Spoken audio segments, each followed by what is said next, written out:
حضرت عمر رضی اللہ تعالیٰ عنہ کا انتقال ہونے لگا. عمر بن عبدالعزیز 12 بیٹے.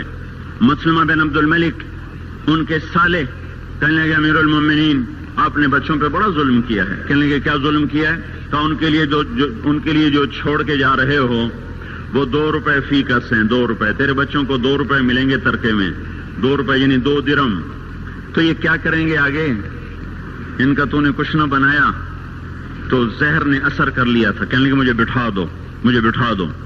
تو انہیں بٹھا دیا. کہنے لگے بات سنو میں نے ان کو حرام کوئی نہیں کھلایا اور حلال میرے پاس تھا ہی نہیں تو لہذا میں اس کا مکلف ہی نہیں ہوں کہ ان کے لیے جمع کروں. وہ کہنے لگے 1 لاکھ روپیہ میں دیتا ہوں میری طرف سے بچوں کو ہدیہ کر دو. کہنے لگے وعدہ کرتے ہو؟ کہنے لگے ہاں وعدہ کرتا ہوں. کہنے لگے اچھا ایسا کرو جہاں جہاں سے ظلم اور رشوت سے تم نے یہ پیسہ اکٹھا کیا نا ان لوگوں کو واپس کر دو. میرے بچوں کو تمہارے پیسے کی ضرورت کوئی نہیں.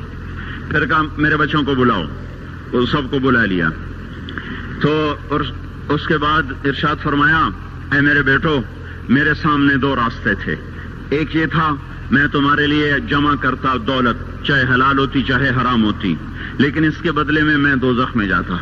دوسرا راستہ یہ تھا میں تمہیں تقوی سکھاتا اللہ سے لینا سکھاتا خود جنت میں جاتا.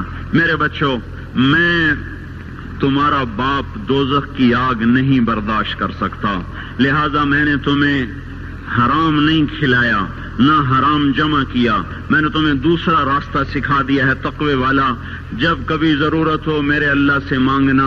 میرے اللہ کا وعدہ ہے وَهُوَ يَتَوَلَّى الصَّالِحِينَ کہ میں نیکوں کا دوست ہوں نیکوں کا والی ہوں.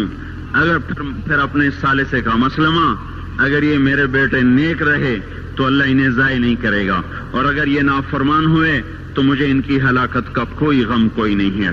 پھر اس زمین آسمان نے وہ دن دیکھا کہ اموی شہزادے مسلمہ کی اولادیں اور سلیمان بن عبد الملک کی اولادیں جو ایک ایک بچے کے لیے اس زمانے میں 10-10 لاکھ درہم چھوڑ کے مرے ان کی اولاد مسجد کی سیڑھیوں پہ بیٹھ کے بھیک مانگا کرتی تھی جیسے ابھی جمعے کے بعد بھکاریاں بھیک مانگیں گے.